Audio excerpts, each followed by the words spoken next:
Nah, suasana yang kami pikir panas kan.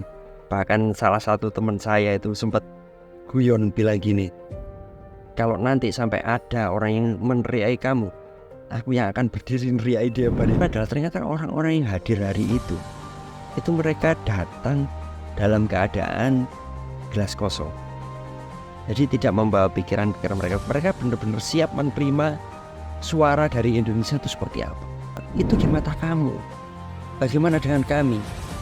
Bayangkan sebagai kami, sebagai pribumi, membawa anak kami, misal itu saya katakan di sana, umur 5 tahun, 6 tahun, kemudian membaca tulisan dilarang masuk bagi anjing dan pribumi. Bagaimana Anda menjelaskan itu ke anakmu? Ya, indah buat siapa? Anjing buat siapa?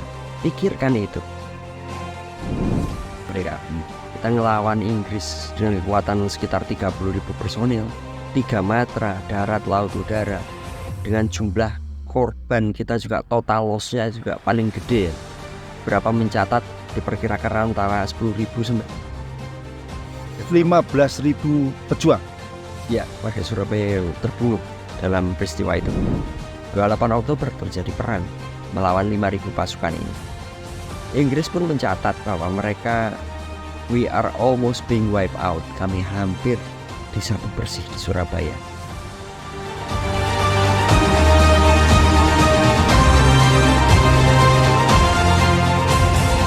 Oke, ini ketemu teman saya Mas Adi Setiawan dari Surabaya, Mas ya.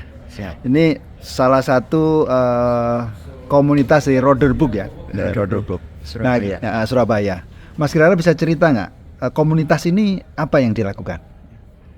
Komunitas Roderbook Surabaya ini saya dirikan tahun 2010. 2010. Jadi kegiatannya secara umum kami melakukan wisata sejarah, riset, penulisan buku, terus kegiatan reka ulang. Yang paling besar kalau kita ke Surabaya yaitu reka ulang perobekan bendera di Hotel Majapahit ini. Kebetulan ini kita di hotel Majapahit ya. Iya. Hotel yang waktu zaman tempat terjadinya peristiwa perobekan bendera Belanda ya. Itu kami melakukan reka ulang, jalanan Tunjungan ini ditutup. Nanti ada reka ulang teatrikal perobekan. Dan yang kedua itu nanti waktu parade Surabaya Juang, itu 10 November itu nutup jalan mulai Tugu Pahlawan. Itu finishnya tiap tahun beda-beda. Kadang sampai Balai Kota, kadang sampai Taman Bungkul. Itu. Jadi komunitas Roderbook itu salah satunya berkontribusi bagaimana sejarah itu, walaupun ada karnaval tapi kalau bisa mendekati sejarah yang benar gitu ya. Jadi kita membawakan, kita bukan hanya sekedar berjalan dengan atribut era itu, tetapi juga di titik-titik tertentu kami membawakan cerita teatrikal, reka ulang, ada peristiwa apa di tempat itu dulu. Jadi masa karnaval ini per di section jalan, di jalan ini, betul, teatrikalnya yang menggambarkan peristiwa di lokasi tersebut. Iya. Wow. Jadi seperti itu 2 reka ulang yang besar yang kami lakukan.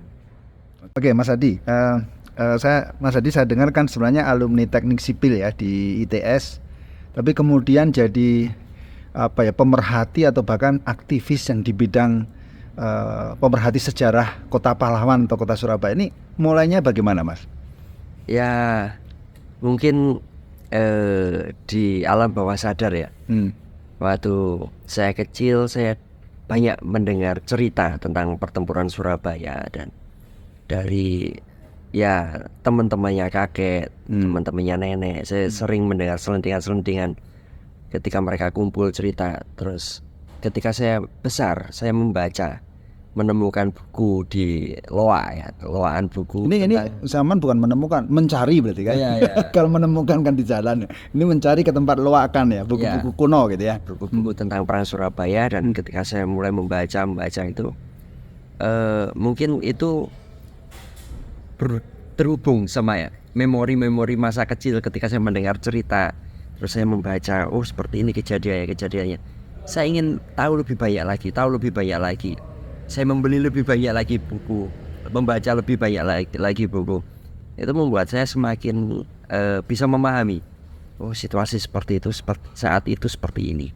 Ya, jadi ini kuncinya membaca buku jadi lebih tahu dan makin tahu pengen membaca buku lagi dan makin tahu lagi. Siap.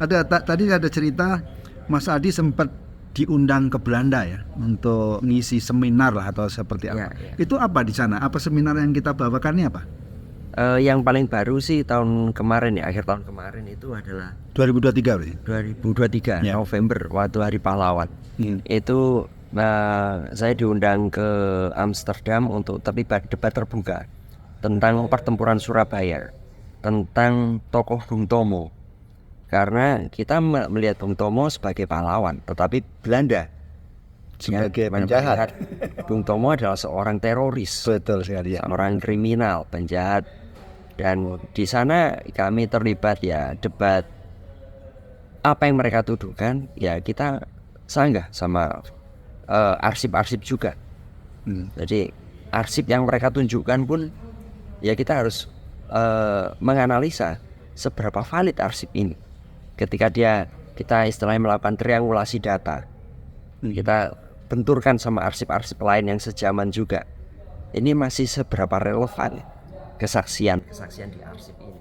Nah, ini menarik ini Mas. Waktu seminar di Belanda itu bahasanya debat ya.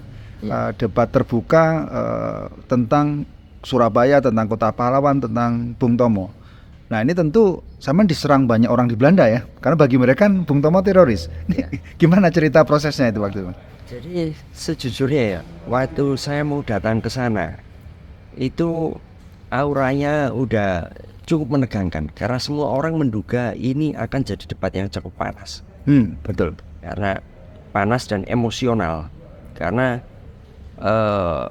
beberapa kali hal itu dilakukan, orang itu sudah berteriak-teriak, kamu tidak menghormati penderitaan saya, leluhur saya, semacam itulah. Waktu itu yang ada di panggung adalah saya, terus rekan saya periset juga Mariolin van Page, dia menulis buku tentang Bung Tomo. Orang Indonesia? Orang Belanda. Orang Belanda? Ya. Kakeknya dia terlibat perang di sini. Tapi dia menulis buku tentang Bung Tomo. Dan ada satu orang lagi, orang Indonesia yang tumbuh besar di Belanda. Nah, Tapi orang Belanda tadi menulis riset, artinya dia independen ya? independen. Bukan kemudian soal Belanda dia akan membela Belanda, tapi melihat secara objektif. Objektif, betul. Dia historian juga dari Leiden University. Lah sama Mbak Fitria ini yang tumbuh besar di Belanda. Nah, yang jadi lawan debat itu saya lupa namanya, mohon maaf karena agak sulit pengucapannya. Tetapi harusnya dua orang, tetapi satu orang tidak hadir. Ya.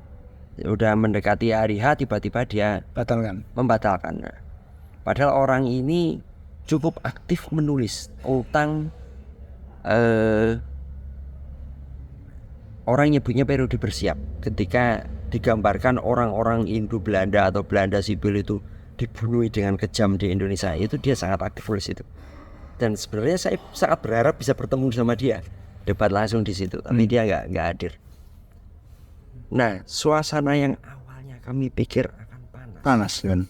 Bahkan salah satu teman saya itu sempat guyon bilang gini, kalau nanti sampai ada orang yang meneriaki kamu, aku yang akan berdiri neriaki dia pada dia, sampai bilang seperti itu. Itu teman saya orang Belanda juga. Nah, dia orang Belanda tapi istilahnya membackup kita. Ya. Gitu. Tapi ternyata ketika diskusi itu berlangsung, yang di luar dugaan kami semua, di luar dugaan saya, Mariolin, dan Mbak Fitria yang kita memang udah satu tim lah istilahnya. Itu adalah ternyata orang-orang yang hadir hari itu mereka datang dalam keadaan gelas kosong. Jadi tidak membawa pikiran-pikiran mereka. Mereka benar-benar siap menerima suara dari Indonesia itu seperti apa. Jadi mereka mendengarkan dan kemudian memberikan pertanyaan-pertanyaan yang menurut saya cukup bagus. Itu yang di luar dugaan kami. In the end ada summary nggak apa kira-kira hasilnya waktu debat itu? Jadi intinya adalah kita harus jujur. Kita tidak boleh membawa perasaan. Kita harus jujur bahwa kita harus berani menerima kebenaran ya. Morality is having sense. Morality is having sense. Which one is right, which one is wrong. Itu jadi kita harus punya itu, moralitas itu. Menarik ini. Itu bangsa apapun, kamu mau kulit putih, mau kulit hitam, kita harus sama-sama sebagai manusia, kita harus punya moralitas. Oke, jadi tadi ada satu poin kuncinya ya, bahwa semua yang hadir itu menjunjung tinggi jujur dan moralitas. Artinya ingin melihat sejarah dengan apa adanya, bukan perspektif tanda kutip zaman Belanda atau perspektif penguasa. Jadi sebenarnya apa yang terjadi? Luar biasa. Misalnya ini seperti ini. Mereka mengatakan, ya kami harus meninggalkan negeri Hindia Belanda yang begitu indah, yang menyenangkan, yang penuh kenangan bagi kami. Ya kita harus berpikir ulang, itu di mata kamu. Bagaimana dengan kami? Bayangkan sebagai kami, sebagai pribumi, membawa anak kami, misal itu saya katakan di sana, umur 5 tahun, 6 tahun, kemudian membaca tulisan dilarang masuk bagi anjing dan pribumi. Bagaimana Anda menjelaskan itu ke anakmu? Ya, indah buat siapa? Anjing buat siapa? Pikirkan itu. Mas Adi, ini makin menarik karena obrolannya udah sampai Belanda nih. Tapi sebenarnya balik lagi ke ini Mas. Sebenarnya motivasi Mas Adi dan komunitas Rodeberg tadi ya, itu apa Mas melakukan ini semua ini? Ya kalau kita semua tanya ya tentang orang ke orang ya, Surabaya ini kota apa sih? Semua orang pasti menjawab kota pahlawan. Kota pahlawan ya. Tapi kalau mau jujur, Surabaya sebagai kota pahlawan ini semakin menguat atau memudar? Memudar. Orang bilangnya akan ya memang memudar. Ya lantas kita bisa melakukan apa? Kita nggak bisa mencaci keadaan dong. Ya kita harus melakukan sesuatu ya. Ini adalah sesuatu yang saya lakukan itu. Jadi ya saya memutuskan untuk membuat komunitas ini, mengumpulkan orang-orang yang punya semangat yang sama, dan kita melakukan hal-hal semacam ini untuk menjaga Surabaya sebagai kota pahlawan. Menjaga kota Surabaya sebagai kota pahlawan. Sebenarnya mungkin ada nggak yang dimaksud menjaga ruh itu seperti apa ya yang dimaksud? Ya, menjaga ruh itu adalah menjaga memori kolektif. Memori kolektif itu apa? Ingatan bersama. Jadi mungkin kalau dulu tahun 50 pelaku-pelaku masih hidup, memori kolektif itu masih sangat kuat. Oh di sini dulu terjadi apa, di sini apa. Tetapi ketika generasi kedua, seperti apa memori kolektif itu? Mulai terdegradasi kan. Apalagi generasi ketiga atau mungkin sekarang sudah jatuh keempat. Saya generasi ketiga. Generasi keempat, seperti apa ingatan orang mungkin tiap hari lewat di alun-alun Condrom, ada monumen di situ. Tapi ada peristiwa apa dulu di situ? Atau di Siola ada monumen pejuang di pojokan Siola, ada peristiwa apa di situ? Apakah anak sekarang masih tahu ada peristiwa apa sehingga dibangun patung di situ? Seberapa banyak dari kita yang mungkin berhenti sebentar membaca tulisan di situ? Nah ini jadi tantangan. Nah gimana menyampaikan ke generasi muda? Ini kan juga tantangan tersendiri. Gaya bahasa orang-orang antar generasi itu bisa jadi berbeda. Mungkin generasi yang sekarang lebih suka ngelihat video pendek atau diajak langsung ke lokasi. Mereka juga bikin video-video sendiri. Saya pikir apapun model komunikasinya itu perlu dilakukan. Karena dari satu komunikasi perorangan misalnya, satu ke si adik ini, aku ngobrol, kemudian dia ngevlog di situ. Dari vlognya dilihat 100 orang. Sudah cukup, itu sudah mulai tersebar. Orang jadi ada keingintahuan. Oh, aku habis ngeliat ini. Ternyata ada cerita itu di situ. Aku pengen lihat tempatnya. Jadi dengan istilahnya zaman sekarang Instagram, TikTok, Facebook dan sebagainya, kalau memang bisa digunakan semua ya, supaya misi zaman ini tersampaikan gitu ya. Iyalah, masa sayang kalau media sosial diisi sama hal yang minyi-minyi orang patah hati itu terus diupload di situ. Gak guna lah. Mas Adi, kita tahu tadi sampaikan bahwa salah satu misinya itu ingin lebih mensosialisasikan atau memberikan informasi kepada generasi sekarang makna kota pahlawan Surabaya ini ya, Surabaya sebagai kota pahlawan. Nah, sebenarnya kenapa Surabaya dikenal sebagai kota pahlawan? Tentu saya juga punya, ada Bung Tomo begini, tapi mungkin zaman lebih dalam banget ini. Ini apa yang terjadi waktu itu ya?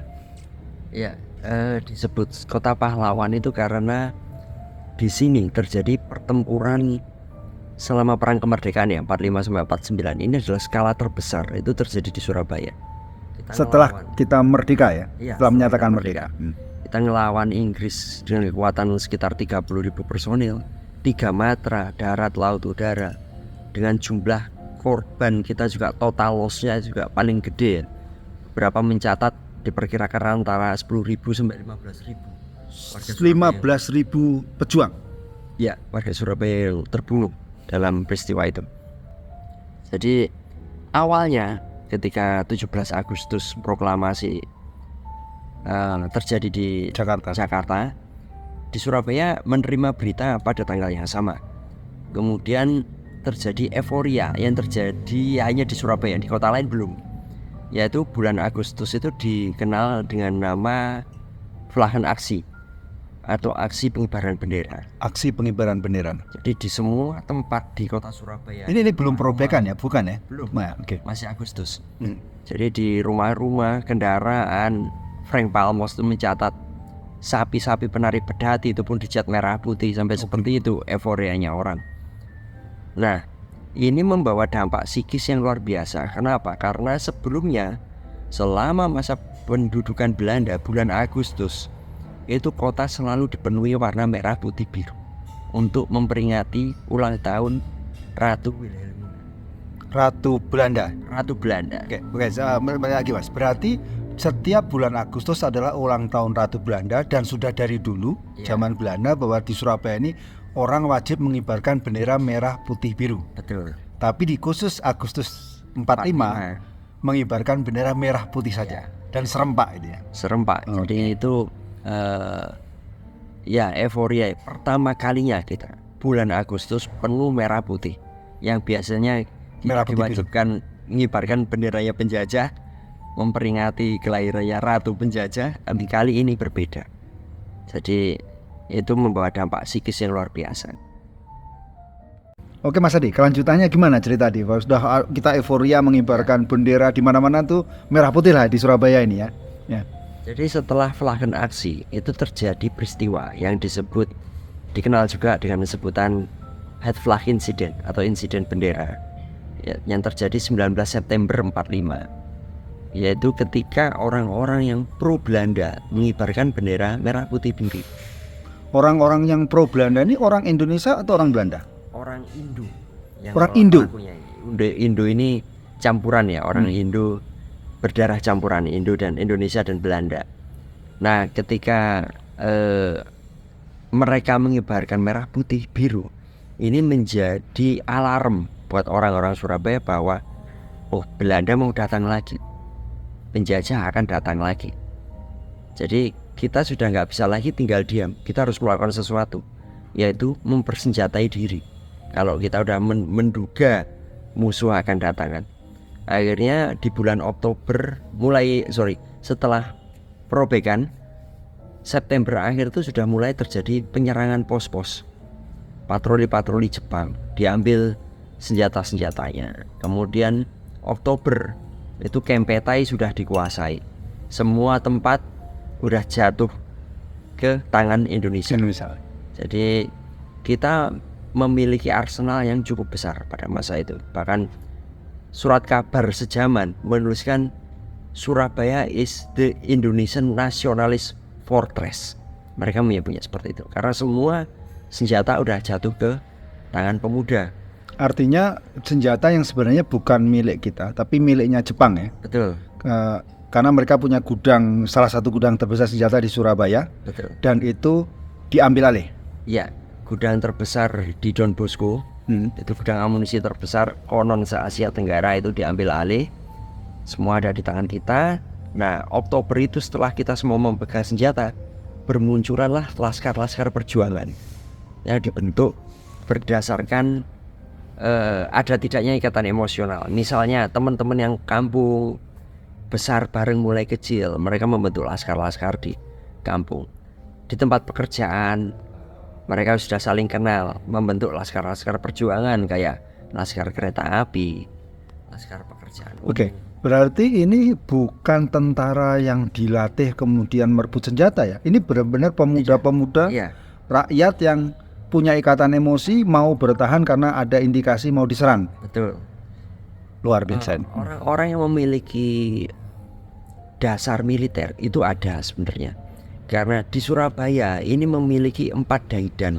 Daidan itu batalion. 4 daidan peta.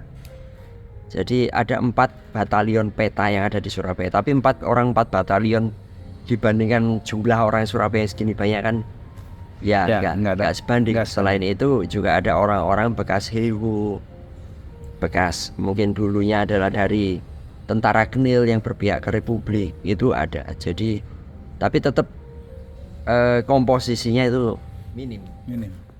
Lanjutannya, jadi ketika kita udah bersenjata rakyat lah ya, lalu membentuk laskar-laskar, terus kemudian sampai terjadi perang, itu bagaimana prosesnya itu? Perang Surabaya lah yang kenapa kita jadi kota pahlawan ini. Ya, Inggris datang 25 Oktober 1945. Dan ketika mereka datang pertama, ini situasinya aman, damai. Jadi mereka berjanji hanya mengurusi tawanan perang. Mereka janji nggak akan mengganggu senjata-senjata orang Surabaya yang udah di tangan rakyat. Ya, akhirnya ya diterima dengan baik. Di memoirnya pasukan Inggris pun menuliskan begitu.